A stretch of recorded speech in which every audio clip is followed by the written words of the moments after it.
Hey, just kicking the dirt off the boots here. Well, here we are again. We're in the backwoods of Georgia. We're here today to talk about who freed the slaves, and we're going to be comparing two historians, McPherson and Berlin. Thanks for joining us. All right, so we're here to discuss the differing opinions of McPherson and Berlin on the question, who freed the slaves? And as always, we got some cool flags to start off the presentation. So up here we got the Mississippi state flag, and right here we got the Staten Island flag. It looks like the Arthur Krill landfill is right there in the background. A very interesting flag, but right next to JC, so we put that in there. So we're going to jump right in. We got McPherson. He acknowledges in his writings that the answer is complex. Now, McPherson acknowledges the answer is complex, but gives most due to Lincoln for freeing the slaves. He also makes the point that if William Seward, the governor of New York, had won the election, perhaps there would be no war at all, as Seward, he estimates, would have evacuated Fort Sumter and would have been a more conservative and approach to resolving the secession.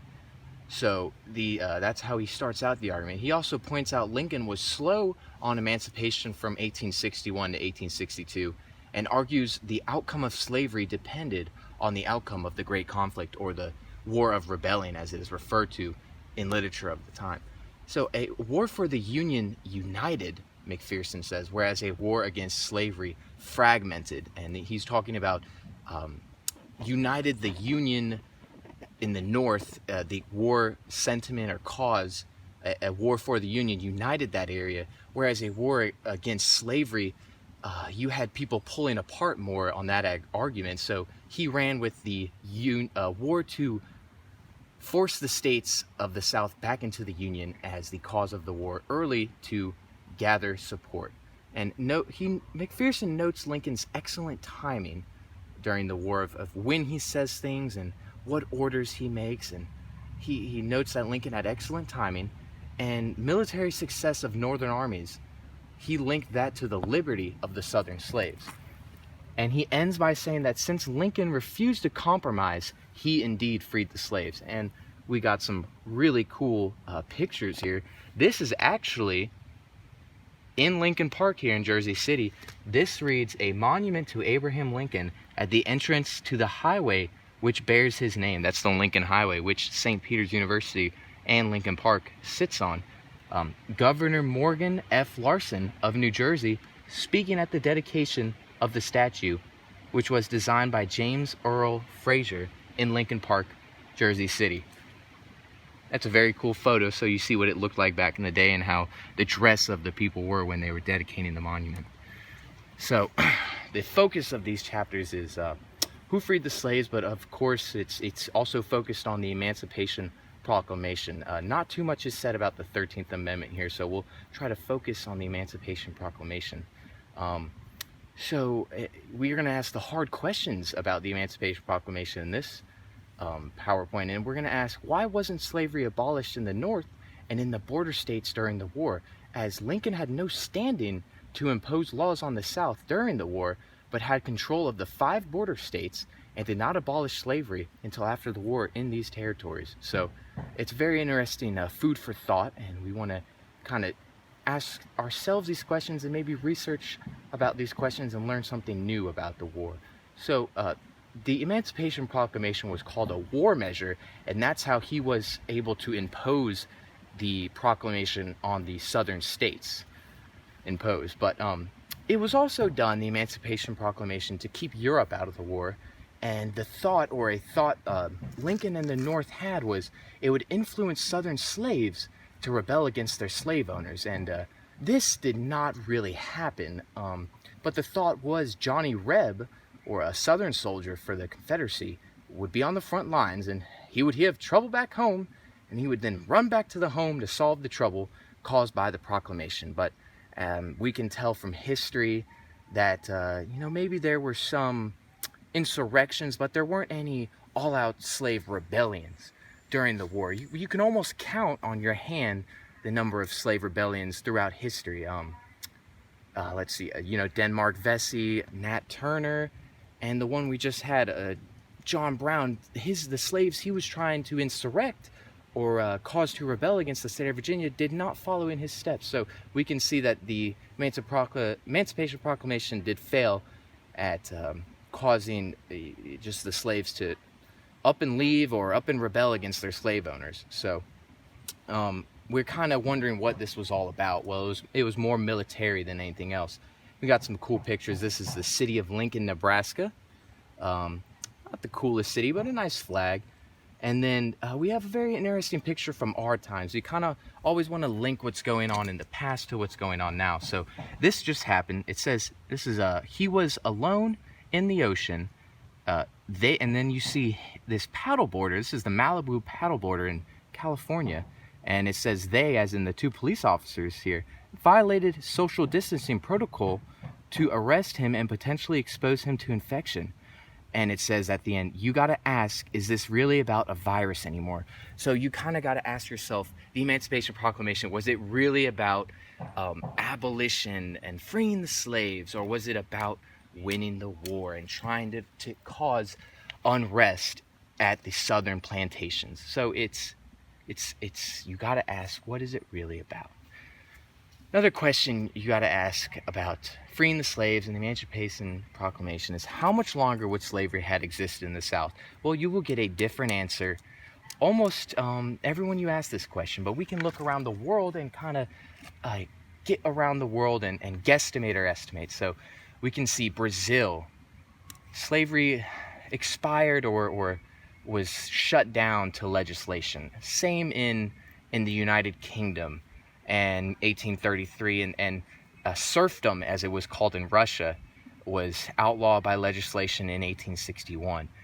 So we see three other world powers, or two other world powers, and another country that had slavery numbers similar to those in the United States. Brazil imported many slaves, and in the relative number, many slaves that were imported to the Americas were imported to Brazil. And then we have a small country today, Mauritania, I believe this is called, 40,000 to 600,000 slaves today. That is a small country in Africa. So we can see there's pockets of slavery exist today, but only really in Africa and maybe the Middle East. But you can look that up for yourself. And we can see that the United States and Haiti were the only countries to go to war over slavery.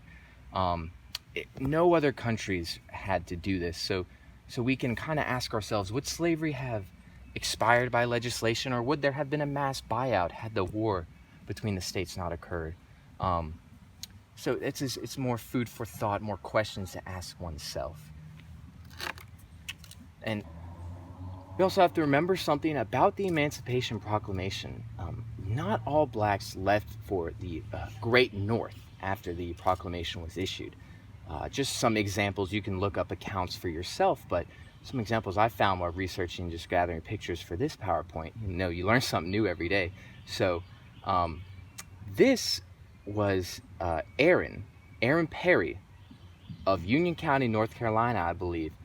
It says in October of 1864, Aaron was awarded $10 by a Union County court order that read, ordered by the court that the county trustee pay D. Rushing, sheriff, $10 to be paid over to a slave of Captain William Perry by the name of Aaron for meritorious conduct in arresting some Yankees, and 40 cents for this order. So we can see there were still blacks and there were still people of color. And when we say people of color, we can mean African Americans, and we can mean Native Americans that were still fighting and had loyalty to the Confederacy. And this is hard for people to understand now, but if you put yourself in a Indian or Native American shoes, would you rather fight for the federal government who took your land away already, or would you fight for this new government who was promising you land back? So we can see how Confederates of color would fight for the Confederacy, whether free or enslaved. And this man right here, Aaron Perry, was enslaved but still felt loyalty to his slave owner enough to capture Yankees by gunpoint and perhaps put them in a prisoner of war camp. But he was awarded $10 for his meritorious conduct of arresting some Yankees. And then we have another one of the more famous Confederates of color that kept loyalty even after the war between the states was over. We have James Henry Jones, and he was the bodyguard hired to bodyguard Jefferson Davis throughout the war, and even stayed loyal to him after Jefferson Davis was released from Fort Monroe, or Prison Monroe, where he spent years in solitude, alone by himself for the war crimes against the federal government. Now, you can see in this picture, James Henry Jones, some great stories about him. In this particular picture, this is the cane of Jefferson Davis that was given to James Henry Jones at the funeral of which he was a pallbearer of Jefferson Davis. And another thing that's very interesting or funny about James Henry Jones is it is said in stories of his relatives that he was the only man to know where the Confederate gold was at, or that a lot of secrets Jefferson Davis told only to James Henry Jones, his bodyguard. So it's very interesting things. And we also have to remember there were black slave owners all across the South. So not everyone wanted out of this way, but we can kind of guesstimate by other countries' timings that this way of life would have not lasted that much longer in the Southern territories, just because of immigrant labor and the changing economic times of the whole world. So got some pictures of Sherrod Bryant. It says, with a certificate of freedom praising his industry and morality, Sherrod Bryant, 1761 to 1854, moved here from Granville County, North Carolina, before 1840. A farmer, he was probably the wealthiest free black in Tennessee by 1850, owning land and slaves worth $25,000. An area nearby became known as Bryant Grove. He is buried in Bryant Town Cemetery, Donelson, Tennessee. So we can see just moving around of free persons of color who owned other slaves and other property, and were wealthy in the South here. So we can see that not every single person would subscribe to the... All right, now that we're done talking about the Emancipation Proclamation and how it was received and how it was forced, we'll talk about the second author here today. We got Berlin. And now Berlin points out that the Emancipation Proclamation applied only to the slaves in the territories then beyond the reach of the federal authorities. So she does acknowledge what we were talking about earlier. And she acknowledges, or he acknowledges, that Lincoln's wartime power and authority was used to enforce this proclamation, and notes many abolitionists could not fight in the Union Army due to age, race, and condition, as soldiering was a young, fit person's work in these days. And Berlin says that the slaves set others in motion to free the slaves, and it says, quote, Lincoln acted upon the changing possibilities as he understood them. And Berlin kind of says that it's 50-50, and the slaves set the others in motion, but Lincoln legislatively freed the slaves. And we have here again the Jersey City Lincoln Association picture, a more modern picture, and then got a little Lynyrd Skynyrd in there. We like to throw that in there. Great music, cool Civil War, wartime flags on their concert posters. And then we have some pictures that were in the readings. So we have the first picture. The first picture is a reading of the Emancipation Proclamation of the night it was issued, and it is a Union soldier reading the Emancipation Proclamation to a solemn and anxious slave family in their cabin. Family members surround the officer near the dining table and hearth. An older boy holds a torch, providing the officer with light, and the father watches over the soldier's shoulder. Other family members pray, cheer, and cling to their mothers. And so it makes you think, how it was received across the country, in the South, in the border states, and in the North. It was all received differently, as it really only applied to the states in rebellion. If you read the proclamation itself, it did not free those slaves in New Jersey and in New York, and of course in the 5 border states of West Virginia, Kentucky, Delaware, Maryland, and I'm missing one right now. But those are the border states, and then we can see the second picture in the reading was the monument, the Emancipation Monument. This was interesting because just a very interesting monument. You see a slave on his knee, Lincoln with his hand over him, and this monument was paid for solely by former slaves. So very interesting monument. This one is in D.C. So, and then the question at the end of the day, who freed the slaves? Well, when you think about it, the slave owners freed the slaves. That is what I have come to realize as you had to defeat the slave owners in a war, I guess, for them to free the slaves at the time. But at the end of the day, the slave owners had to free the slaves themselves. So that is an interesting answer, different from what the two authors or historians were saying. They were saying Lincoln or the slaves themselves. And then another cool artifact we found today researching was from the Smithsonian, and it was a letter from a slave named Jordan, who was writing back to his slave owner in 1865, and his slave owner asked him to come back, and he said he was doing well and did not need to come back to the plantation life. But he explains he was freed by the Provost Marshal General of the Department of Nashville. So he himself, the slave, explained that he was freed actually by a general of Nashville. So we can see, we have four answers almost. We have the slaves themselves, Lincoln by legislation, the slave owners, and then we have generals had to free the slaves. So again, we end with some cool pictures. We got Lincoln in Jersey City.